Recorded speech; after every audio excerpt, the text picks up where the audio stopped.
are several functions that muscles serve. One is movement.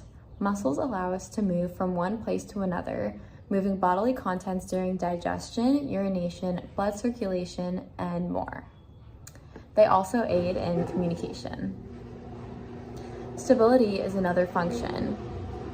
Muscles maintain posture by preventing unwanted movements and stabilizing joints by maintaining tension on tendons and bones.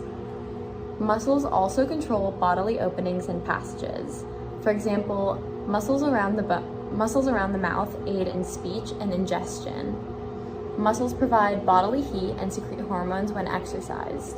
Skeletal muscles also play a role in regulating blood glucose levels by absorbing, storing, and using glucose.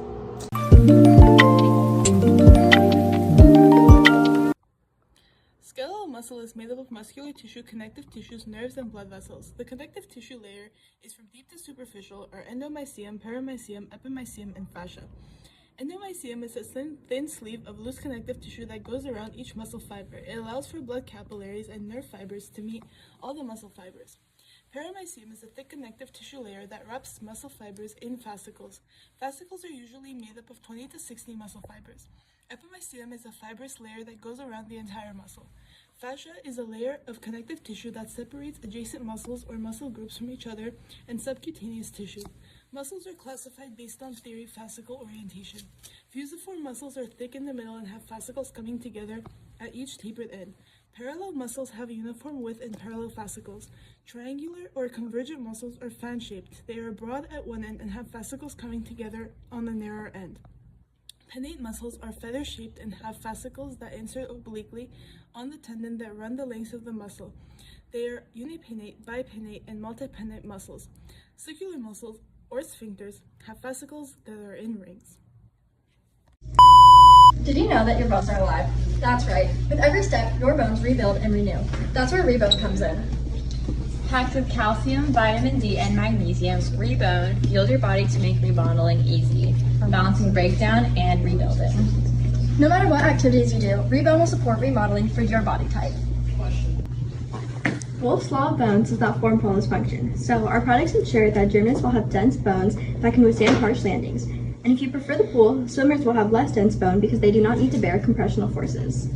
Whether you're building strength, maintaining it, or recovering from a workout, Rebone helps your skeleton in motion. Because strong bones are not just built once, they're built every day. Call 1-800-REBONE for 50% off your purchase today.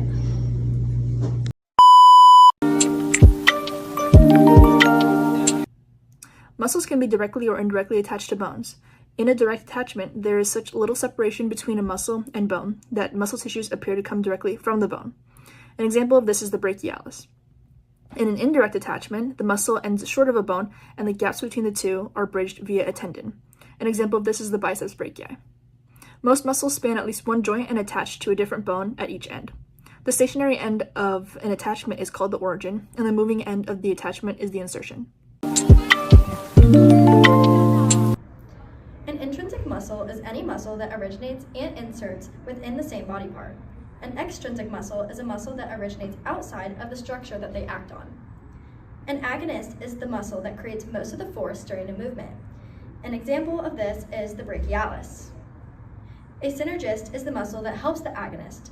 An example is the biceps brachii.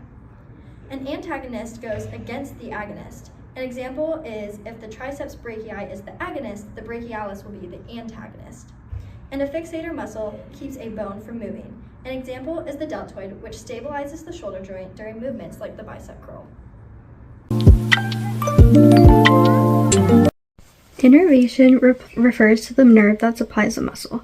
Muscles are innervated by spinal nerves and cranial nerves. Spinal nerves go up the spinal cord, come out of the intervertebral foramina, and supply branches to muscles below the neck. Cranial nerves go up the base of the brain, come out of the skull foramina, and supply muscles of the head and neck.